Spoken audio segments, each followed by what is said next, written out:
देश में 24 घंटे में फिर बढ़ी कोरोना की रफ्तार। 1,32,000 नए केस आए सामने। 3,200 से ज्यादा लोगों की हुई मौत। दिल्ली में 18 मार्च के बाद कोरोना के सबसे कम केस। 24 घंटे में 623 नए मामले आए सामने। 62 मरीजों की मौत। संक्रमण दर 0.88% हुई। यूपी में कोरोना के केस लगातार कम हो रहे हैं। 24 घंटे में 1500 नए केस आए सामने। एक्टिव केस 28,000 के करीब हैं। Recovery rate 97.1%। केंद्रीय स्वास्थ्य मंत्रालय ने कहा 10 मई से कोरोना के नए मामलों में लगातार कमी। पिछले 7 दिनों से संक्रमण दर 10% से नीचे। 344 जिलों में 5% से कम दर। लॉकडाउन में ढील को लेकर केंद्र सरकार ने राज्यों को चेताया। कहा जल्दबाजी में ना करें कोई फैसला। कोरोना मामलों में लगातार कमी के बाद कई राज्यों में दी जा रही है ढील। ब्रेक द चेन मुहिम के तहत बीएमसी की नई गाइडलाइंस के तहत मुंबई में जरूरी सेवाओं के साथ खुली दूसरी दुकानें। ऑड इवन फॉर्मूला किया गया है लागू। राजस्थान में आज से शुरू हुई मिनी अनलॉक की प्रक्रिया। नए नियमों के साथ बाजार दुकानें खुली। सरकारी दफ्तरों में सुबह 9:30 से 4 बजे तक 25% स्टाफ के साथ हो रहा है काम। मथुरा में शर्तों के साथ खुला बांके बिहारी का मंदिर। एक बार में 5 श्रद्धालुओं को ही प्रवेश मिल रहा है। सुबह और शाम 4 घंटे के लिए खुल रहे हैं मंदिर। बच्चों में कोरोना को लेकर नीति आयोग के सदस्य वीके पॉल ने कहा ज्यादातर बच्चों में कोरोना के कम लक्षण। कुछ बच्चों में निमोनिया की शिकायत। महाराष्ट्र में बच्चों के बीच तेजी से फैलते कोरोना से हड़कंप। अहमदनगर जिले में एक महीने में करीब 10,000 बच्चे कोरोना पॉजिटिव हुए। पॉजिटिविटी रेट 11.5% तक पहुंचा। कोरोना नियमों को तोड़ने के आरोप में पुणे में बीजेपी विधायक महेश लांडगे समेत कुल 60 लोगों के खिलाफ पुलिस ने केस दर्ज किया। लांडगे पर बेटी की शादी से पहले डांस करते हुए कर्फ्यू के उल्लंघन का आरोप। यूपी के बस्ती में अलीगढ़ जैसा कोरोना कांड। गांव में लोगों का नाम नोट पर उनकी कोरोना जांच नहीं की जा रही है, बल्कि टारगेट पूरा करने के लिए बिना जांच के ही कार्ड तोड़कर रखे जा रहे हैं। मामला खुला तो जांच के आदेश दिए गए। यूपी की कौशाम्बी में रिटायर होने के बाद जनता ने दारोगा जी की शानदार विदाई यात्रा निकाली। डीजे की धुन पर निकाली गई इस विदाई यात्रा में दूल्हे की तरह घोड़े पर सवार हुए दारोगा। कोविड प्रोटोकॉल की उड़ी धज्जियां। 24 घंटे में देश में करीब 24 लाख लोगों को कोरोना की वैक्सीन लगी। अब तक कुल 21,85,00,000 लोगों को टीका लग चुका है। वैक्सीनेशन पर आईसीएमआर का बड़ा बयान। कहा दिसंबर तक पूरे देश में वैक्सीनेशन हो जाने की उम्मीद। जुलाई से रोजाना 1 करोड़ से ज्यादा डोज लगाए जाएंगे। आईसीएमआर ने साफ किया अभी कोरोना की वैक्सीन के डोज में कोई परिवर्तन नहीं किया गया। कोवैक्सीन और कोविशील्ड दोनों की डबल डोज लेनी होगी। कोविशील्ड की सिंगल डोज की बात सिर्फ अफवाह। दिल्ली हाईकोर्ट ने केंद्र सरकार की वैक्सीनेशन नीति पर उठाए सवाल। कहा बुजुर्गों को प्राथमिकता देकर सुरक्षित किया जा रहा है, लेकिन देश का युवा और भविष्य असुरक्षित है। स्पष्ट नीति बनाने की जरूरत। रूसी वैक्सीन स्पुतनिक की सबसे बड़ी खेप भारत पहुंची। 30 लाख डोज लेकर विशेष विमान हैदराबाद इंटरनेशनल एयरपोर्ट पर उतरा। डीआरडीओ ने कोरोना के इलाज में 2DG दवा के इस्तेमाल को लेकर गाइडलाइंस जारी की। गर्भवती और बच्चों को स्तनपान कराने वाली महिलाओं और 18 साल से कम उम्र वाले मरीजों को 2DG दवा नहीं दी जाए। महाराष्ट्र में वैक्सीन की किल्लत पर एनसीपी ने की बैठक। सीरम कंपनी से बात करने पर चर्चा हुई। वैक्सीन खरीदने के लिए केंद्र से अनुमति मांगेंगे शरद पवार। पीएनबी घोटाले के आरोपी मेहुल चोकसी को भारत लाने की कोशिशें तेज। सूत्रों के मुताबिक सीबीआई और ईडी की टीमें डोमिनिका पहुंची। मेहुल चोकसी मामले पर आज शाम सुनवाई करेगी डोमिनिका की लोकल कोर्ट। भारतीय अधिकारी मेहुल के भारतीय नागरिक होने के सबूत पेश करेंगे। मेहुल चोकसी मामले पर डोमिनिका की कोर्ट में सुनवाई से पहले एबीपी न्यूज से बोले एंटीगा के पीएम गेस्टन ब्राउन। हमारी सरकार इसी मांग पर कायम कि मेहुल को एंटीगा की बजाय सीधे भारत भेजा जाए। कैरेबियाई अखबार एसोसिएटेड टाइम्स का दावा, मेहुल चोकसी की मदद के लिए भाई चेतन चोकसी ने दी डोमिनिका में रिश्वत। विपक्ष के नेता लिनॉक्स लिंटन को घूस दिए जाने का दावा। मेहुल चोकसी के भाई से पैसे लेने के आरोपों पर डोमिनिका के नेता विपक्ष लिंटन का एबीपी न्यूज को जवाब। कहा, ना चेतन चोकसी से कभी मिला, ना ही किसी काम के लिए कोई पैसा लिया। सीबीएसई की 12वीं बोर्ड की परीक्षा रद्द। पीएम मोदी की अध्यक्षता में हुई बैठक में फैसला। अधिकारियों को तय मानक के मुताबिक समय से रिजल्ट तैयार करने के निर्देश। पीएम मोदी ने कहा, छात्रों की सेहत और सुरक्षा बेहद अहम, नहीं कर सकते कोई समझौता। एबीपी न्यूज को सूत्रों से मिली खबर के मुताबिक हाई स्कूल के फॉर्मूले पर ही सीबीएसई 12वीं के छात्रों का मूल्यांकन होगा। उनकी मार्किंग भी 10वीं की तरह होगी। सीबीएसई 12वीं की बोर्ड परीक्षा रद्द होने से खुश दिखे छात्र छात्राओं के साथ अभिभावकों ने भी फैसले पर खुशी जाहिर की। कहा, बच्चों के स्वास्थ्य और जिंदगी से बढ़कर नहीं बोर्ड परीक्षा।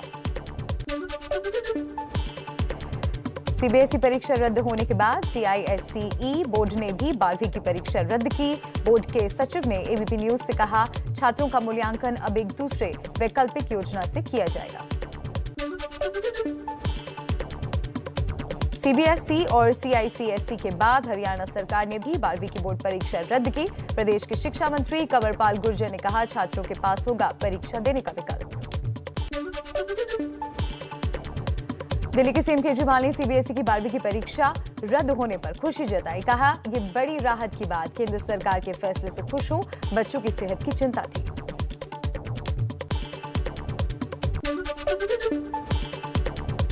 कांग्रेस महासचिव प्रियंका गांधी की प्रतिक्रिया भी सामने आई। ट्वीट कर लिखा, 12वीं के छात्रों को बधाई, आखिरकार उनकी आवाज सुनी गई, छात्र राहत लें और जश्न मनाएं।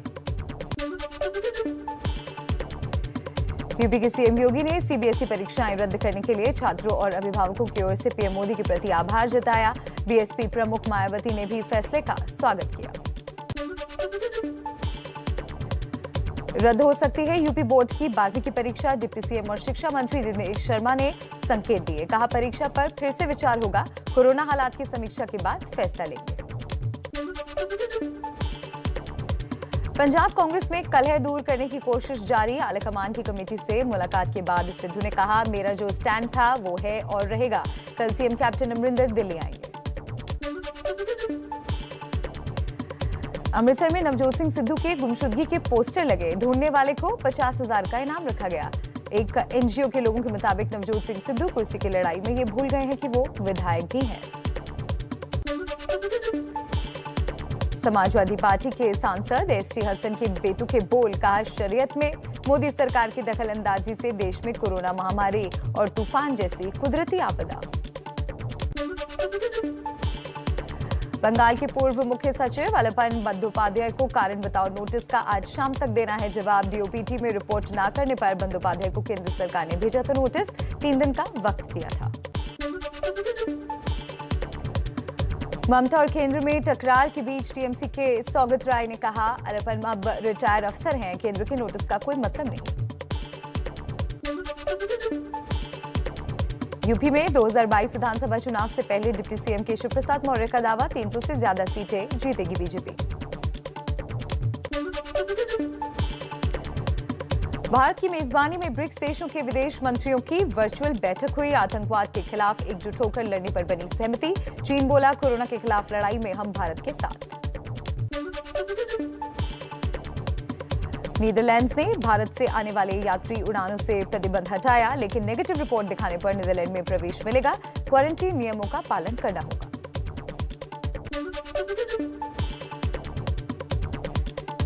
एबीपी न्यूज की खबर का बड़ा असर। पीएम मोदी के नाम 6 साल के बच्चे के संदेश के बाद जम्मू कश्मीर में कम किए गए छोटे बच्चों के पढ़ाई के घंटे। देश में 5G टेक्नोलॉजी के खिलाफ अभिनेत्री जूही चावला की याचिका पर दिल्ली हाईकोर्ट आज करेगा सुनवाई। जूही ने याचिका में कहा है, सरकार सुनिश्चित करे कि 5G टेस्टिंग से किसी को नुकसान नहीं होगा। यूपी के गोंडा जिले में बड़ा हादसा। टिकरी गांव के एक घर में खाना बनाते वक्त सिलेंडर फटने से जबरदस्त धमाका, 8 लोगों की मौत, 2 मंजिला मकान भी ढह गया। गोंडा हादसे में चश्मदीदों का दावा, 3 किलोमीटर तक सुनी गई धमाके की गूंज। पुलिस के मुताबिक मलबे में परिवार के 15 लोग दबे थे, जिनमें 3 बच्चों समेत 8 की मौत, बाकी घायल। यूपी के गोंडा सिलेंडर ब्लास्ट हादसे पर सीएम योगी आदित्यनाथ ने जताया दुख, उच्च स्तरीय जांच के आदेश दिए। सुशांत सिंह राजपूत ड्रग्स केस में आज भी एनसीबी मुंबई के अलग अलग इलाकों में छापेमारी कर रही है। एनसीबी ने कल 2 बड़े ड्रग पेडलर को गिरफ्तार किया था। पहलवान सुशील कुमार की दिल्ली की रोहिणी कोर्ट में आज पेशी। 4 दिन की पुलिस रिमांड आज हो रही है खत्म। जूनियर पहलवान सागर धनखड़ हत्याकांड में गिरफ्तार किए गए हैं सुशील और उसके साथी। उत्तराखंड के किच्छा में पुरानी इस्तेमाल की गई कोरोना टेस्ट के दोबारा इस्तेमाल करते पकड़ा गया ठेकेदार। स्वास्थ्य विभाग ने उत्तर प्रदेश की सीमा में टेस्टिंग के लिए लगाए गए कैंप में छापेमारी करके 8 लोगों को हिरासत में लिया।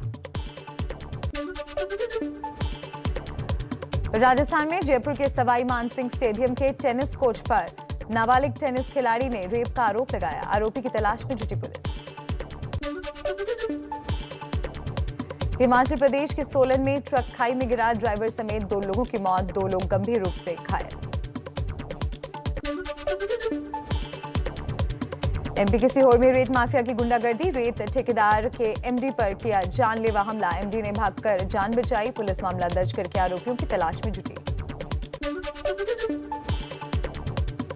महाराष्ट्र के नासिक में हुई भारी बारिश, कई इलाकों में पानी भरा, लोगों को करना पड़ रहा है दिक्कतों का सामना। अनलॉक के बाद मुंबई के कई टोल नाकों पर आज सुबह ट्रैफिक जाम हुआ। मुंबई के मीरा रोड और दहिसर में जाम में कई गाड़ियां फंसी।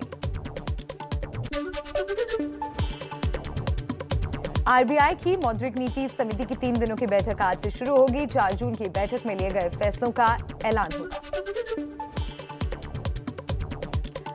मॉनसून को लेकर आई अच्छी खबर। मौसम विभाग ने कहा देश में इस साल भी अच्छी बारिश होगी। मध्य भारत में बारिश सामान्य से अधिक रहेगी। यूपी के प्रयागराज में अचानक गंगा का जलस्तर बढ़ने से निचले इलाकों में पानी भरा। घाट के आसपास के दुकानदारों को भी दिक्कतों का सामना करना पड़ रहा है। लंदन के हीथ्रो हवाई अड्डे पर रेड लिस्ट वाले देशों के लिए बंद टर्मिनल खोले गए। कोरोना संक्रमण को देखते हुए लिया गया था फैसला। कोरोना महामारी के बीच चीन में बर्ड फ्लू से इंसान के संक्रमित होने का दुनिया का पहला मामला सामने आया। संक्रमित का अस्पताल में इलाज जारी। आईसीसी ने बीसीसीआई को दी बड़ी राहत। बैठक में चर्चा के बाद T20 विश्व कप पर फैसले के लिए बीसीसीआई को 28 जून तक का वक्त दिया। Team India ICC world test championship के फाइनल मुकाबले के लिए आज रात 10 बजे इंग्लैंड रवाना होगी। इससे पहले शाम 5 बजे captain Virat Kohli press conference करेंगे। 18 जून से टीम इंडिया को न्यूजीलैंड के खिलाफ खेलना है आईसीसी वर्ल्ड टेस्ट चैंपियनशिप का फाइनल। विराट और उनकी टीम के साथ महिला क्रिकेट टीम भी इंग्लैंड जाएगी, जिसे इंग्लैंड के साथ टेस्ट, वनडे और T20 सीरीज खेलनी है। विद्या बालन की नई फिल्म शेरनी का ट्रेलर आज होगा रिलीज। Amazon प्राइम वीडियो पर इसी महीने रिलीज होगी फिल्म। फॉरेस्ट ऑफिसर के रोल में दिखेंगी विद्या बालन।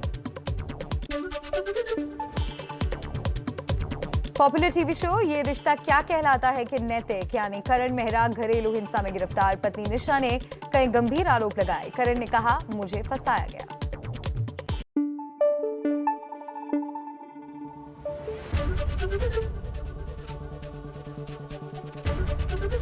एबीपी न्यूज आपको रखे आगे।